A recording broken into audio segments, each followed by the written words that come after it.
यह है दुनिया की सबसे महंगी केबल जिसकी कीमत है करीब 1.5 मिलियन डॉलर और इसका नाम है अरेस्टिंग केबल, जो कि बस कुछ सेकंड में 50,000 पाउंड की जेट को रोक देता है। दरअसल एयरक्राफ्ट कैरियर के 300 फीट लंबे रनवे पर फाइटर जेट को लैंड करना बहुत मुश्किल होता है, क्योंकि फाइटर जेट की स्पीड के हिसाब से रनवे छोटे होने की वजह से फाइटर जेट को ब्रेक की मदद से नहीं रोका जा सकता है। इसीलिए जेट को रोकने के लिए अरेस्टिंग वायर का इस्तेमाल किया जाता है, जो एयरक्राफ्ट कैरियर के अरेस्टिंग गियर से जुड़ा होता है। 200 लैंडिंग के बाद वायर को चेंज किया जाता है, लेकिन अगर वायर में जरा सा भी डैमेज दिखाई दे तो वायर को तुरंत रिप्लेस कर दिया जाता है। क्योंकि एक बार 2016 में E2 हॉकाई जेट की लैंडिंग के दौरान अरेस्टिंग वायर टूट गई, जिससे ग्राउंड क्रू के 8 वर्कर्स बुरी तरह से जख्मी हो गए। लेकिन खुशकिस्मती से जेट पानी में गिरने की बजाय दोबारा टेक ऑफ कर गया। कभी सोचा है पायलट जेट को जहाज के छोटे से रनवे पर कैसे लैंड कर देते हैं? दरअसल पायलट्स के लिए जेट को एयरक्राफ्ट कैरियर के सिर्फ 300 फीट लंबे रनवे पर लैंड करना बहुत मुश्किल होता है। इसके लिए रनवे पर स्टील वायर की ये 4 लाइन बिछाई जाती है और जेट में एक स्टील हुक होता है, जो पायलट को स्टील हुक को स्टील वायर में फंसाना होता है, जिससे जेट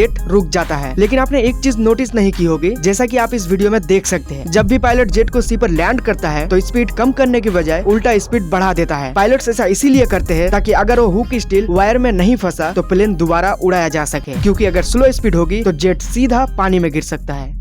एक डच कार्गो शिप नॉर्वे के समुद्र में बहुत तेज लहरों में फंस गया। जहाज इतना झुक गया कि ऑलमोस्ट पलट ही जाता। 8 लोगों को बचा लिया गया, लेकिन बाकी 4 लोग जहाज को संभालने की कोशिश कर रहे थे। अचानक एक बड़ी लहर आई और चारों लोगों को भी जहाज छोड़कर पानी में कूदना पड़ा। आखिर में जहाज का कैप्टन भी कूद पड़ा, लेकिन लहरों ने उसे जहाज के नीचे खींचने वाला था और जहाज के प्रोपेलर से ऑलमोस्ट टकरा गया था। किसी तरह कैप्टन बच गया, लेकिन जहाज अब पूरी तरह से खाली था। 48 घंटे बाद मदद के लिए भेजे गए जहाज वहाँ पहुँचे तो उन्हें हैरानी हुई कि जहाज पर रखा हुआ सारा सामान सेफ था, सिवाय एक छोटी जहाज की जो थोड़ी बहुत डैमेज हुई थी। असल में जहाज के आखिरी 4 लोगों ने अपनी जान की बाजी लगाकर जहाज और सामान को बचा लिया। वहीं दूसरी तरफ कैप्टन ने भी दूसरों को बचाने के लिए खुद को खतरे में डाल दिया। नॉर्थ सी दुनिया का सबसे खतरनाक समुद्र, जिसके बारे में सोच कर ही डर लगता है, क्योंकि यहाँ की लहर और मौसम इतना ज्यादा खतरनाक होता है कि यहाँ एक भी जहाज सीधे नहीं चल पाता है। लेकिन इसके बावजूद भी इंसानों ने यहाँ कई सारे ऑयल रिग प्लेटफॉर्म्स बना रखा है, क्योंकि यहाँ समुद्र के नीचे काफी ज्यादा मात्रा में नेचुरल गैस मिलता है और उसके साथ साथ यहाँ हर शाम को एक सुंदर सनसेट व्यू मिलता है। लेकिन यहाँ पर काम करना कोई आसान बात नहीं है। यहाँ 24 घंटे वर्कर्स की जान खतरे में होते हैं। ऑयल रिग प्लेटफॉर्म्स में नाइट का व्यू कुछ ज्यादा ही डरावना होता है, क्योंकि असली अंधेरे का सही मतलब आपको यहाँ समुद्र के बीच ही महसूस होगा।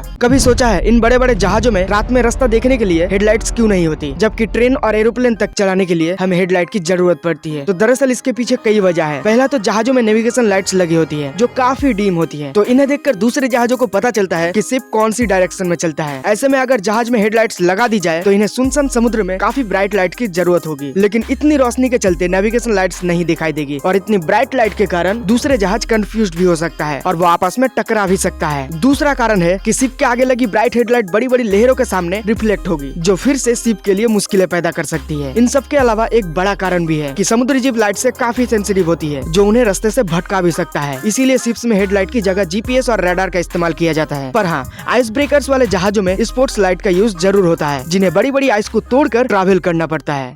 आखिर कैसे स्पाई प्लेन 4000 से ज्यादा मिसाइल अटैक से बच निकलने में कामयाब रहा, चलिए जानते हैं। दोस्तों, ये है लॉकहेड SR-71 ब्लैकबर्ड, जो कि दुनिया का सबसे तेज स्पाई प्लेन था। 22 दिसंबर 1964 में इस जेट ने पहली बार अपनी उड़ान भरी थी। जासूसी करने के लिए ऐसे 32 जेट बनाए गए थे। SR-71 की सबसे बड़ी खासियत थी इसकी तेज स्पीड। इसको 3540 किलोमीटर पर आवर की स्पीड से उड़ान भरने के लिए डिजाइन किया गया था, जो कि 3.3 मैक की स्पीड यानी आवाज की स्पीड से 3 गुना ज्यादा होती है। SR-71 अपनी स्पाई मिशन के दौरान जब कोई दुश्मन देश इसके ऊपर मिसाइल अटैक करता है तो ये प्लेन पलक झपकते ही अपनी स्पीड बढ़ाकर मिसाइल रेंज से काफी आगे निकल जाता है। और यही वजह थी करीब 33 साल सर्विस के दौरान इन स्पाई प्लेन्स के ऊपर 4000 से ज्यादा बार मिसाइल अटैक हुए हैं, लेकिन SR-71 को कभी भी मार कर नहीं गिरा सका। हालांकि 1988 में ब्लैकबर्ड के रिटायर होने के कारण इसकी परफॉर्मेंस नहीं थी, बल्कि उस टाइम पे $300 मिलियन पर ईयर की मेंटेनेंस कॉस्ट थी।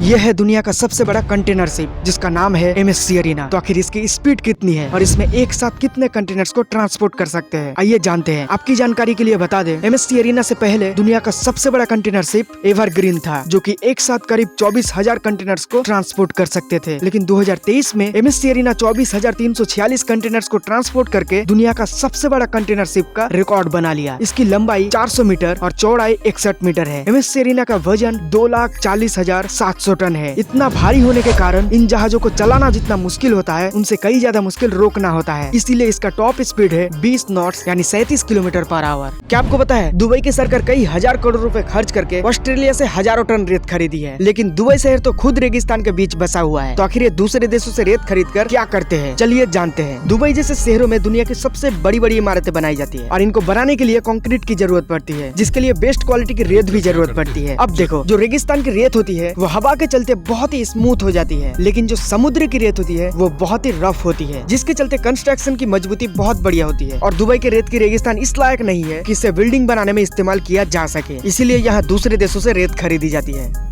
शायद आपको यकीन ना हो, लेकिन इन फाइटर जेट को इस मशीन यानी लीवर की मदद से टेक ऑफ करवाया जाता है, जिसे कैटापल्ट कहा जाता है। दरअसल बड़े से बड़े एयरक्राफ्ट कैरियर पर भी एवरेज रनवे की लंबाई सिर्फ 300 फीट होती है। इतनी कम दूरी पर फाइटर जेट के थ्रस्टर द्वारा टेक ऑफ के लिए पर्याप्त गति हासिल नहीं की जा सकती। इस काम के लिए 4 कैटापल्ट की मदद ली जाती है। सबसे पहले फाइटर जेट को इसके फ्रंट व्हील पर लगे टो बार को शटल के साथ टच करके खड़ा कर दिया जाता है। देन व्हील और शटल के बीच में होल्ड बैक बार को अटैच कर दिया जाता है। अब जैसे ही प्लेन के थ्रस्टर ऑन होते हैं तो तुरंत Catapult officer high pressure cylinders के पिस्टन्स को रिलीज कर देता है। फिर क्या, फिर फाइटर जेट जबरदस्त स्पीड पकड़कर टेक ऑफ हो जाता है। क्या आपने कभी सोचा है कि तूफानी लहरें इन वाइल्ड रिग्स का कुछ क्यों नहीं उखाड़ पाती, जबकि जहाजों को तो उठाकर उल्टा पटक देती है? तो इन रिग्स के सामने इन्हें क्या हो जाता है? वेल, इसका राज छुपा है वाइल्ड रिग्स से जुड़े इन बड़े बड़े टैंक्स में। दरअसल इन टैंक्स में पानी भरा जाता है, जिससे ये टैंक वाटर लाइन के नीचे चले जाते हैं और इससे वाइल्ड रिग की सेंटर ऑफ ग्रेविटी कम हो जाती है और जबरदस्त स्टेबिलिटी मिलती है, जो कि देखकर ही पता चल रही है। अब चाहे समुद्र 7 फीट ऊंची लहर उठाए या 70 फीट ऊंची, वाइल्ड रिग का कुछ नहीं उखाड़ पाएगा।